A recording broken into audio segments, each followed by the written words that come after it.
How long you been playing fiddle? About 1925, that'd be about 77 years. Ain't learned yet.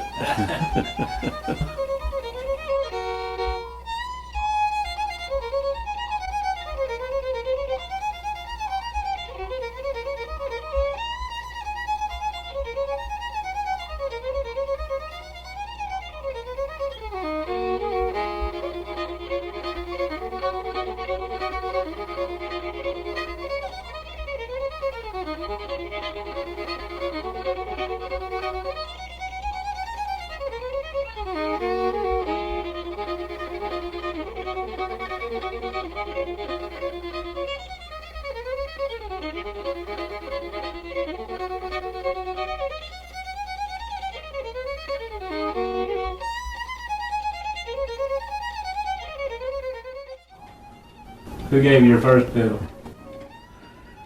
Old Doc Casey at Henniger.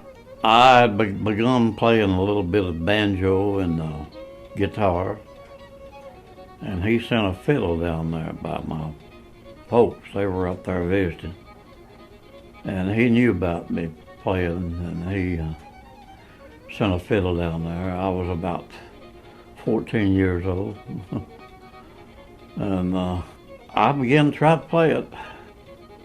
You pick up fiddle pretty easy? Well, I thought it was pretty hard, but I come along pretty fast because I put a lot of time in it. A lot of kids play basketball after school hours, and I'd go home and practice on my fiddle. You were learning tunes? Well, I knew the tunes. Yeah. We had people around there that played, and Dad had an old banjo when I was real small, and he'd play and sing and that thing. And we had some neighbors that come by and play at our house, come play for 2 or 3 hours some nights, after supper. That sort of kindled a fire under me. There was nothing back then for entertainment, and to hear somebody play was extraordinary. No radios. I don't remember but one record player in the country. Somebody you knew had it? Well, old man Zach Peak lived back over between here and Henniger. Liberty area, if you know where Liberty is, the Liberty Church. And he come to our house one night and brought that thing, an old Edison table model, them old cylinders, Yeah. and he had 2 or 3 records, played them for Preacher in the Bar, stuff like that. How far back do you say you traced your ancestors to this area? My great-great-granddad come to Henniger, first settler, 1855, first settler at Henniger. He built his first cabin behind that funeral home on the branch out there, and it wasn't even on his property. He didn't know where the lines were. And he had to move it, going over toward old Henniger, past that old gin down there in the holler, just below the bank. Going up the hill, at the top of the hill, he settled there and lived there all his life.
Did you learn any off records or just from people mostly back then?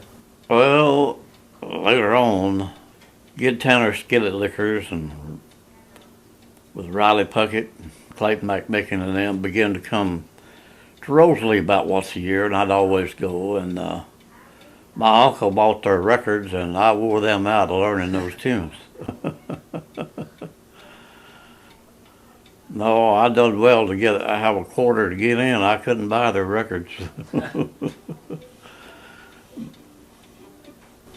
you ever get to meet them? Oh yeah. They would come up to the store. We lived right by the store at Rosalie then. They'd come up and sit on the front porch and talk to people. And after I got to playing pretty good, I'd run into Clayton McMicken up in a fiddler's convention in Chattanooga. I hitchhiked up there. I had a cousin that lived up there.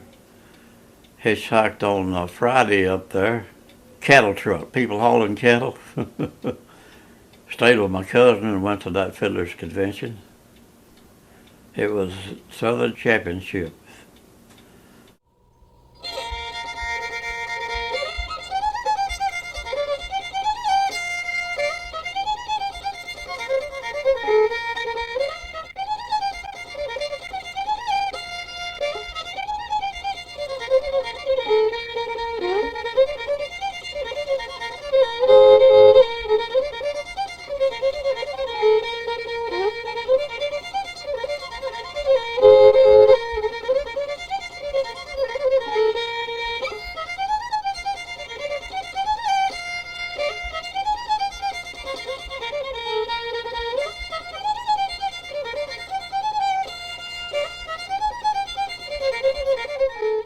Do you remember when you went to your first fiddler's convention?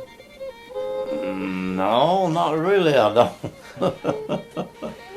They had them at Henniger and Rosalie when I was a kid, and I can't remember when I got started, which one I got started in. I remember the first one I went to at Fort Payne.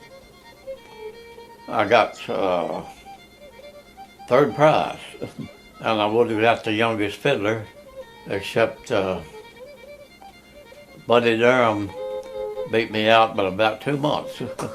And he left this country and went up, I don't know where he went, Kentucky, Virginia, somewhere up in there, and he played all his life for a living. But I hadn't heard of him now in several years. I don't know if he's still living or not. But he lived just below Fort Payne. Third prize they gave me that night was $3.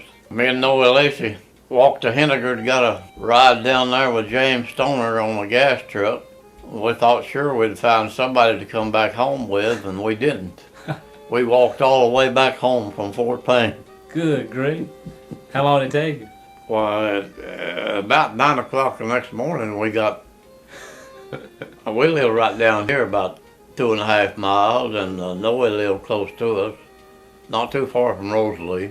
We come to Uncle Mac's and got him out of bed at 5 o'clock at High Point down yonder. And we slept about 2 hours, and they fed us some breakfast, or we'd have never made it home. I can tell you one better than that. Me and Noe rode a cattle truck to Chattanooga to a fiddler's convention.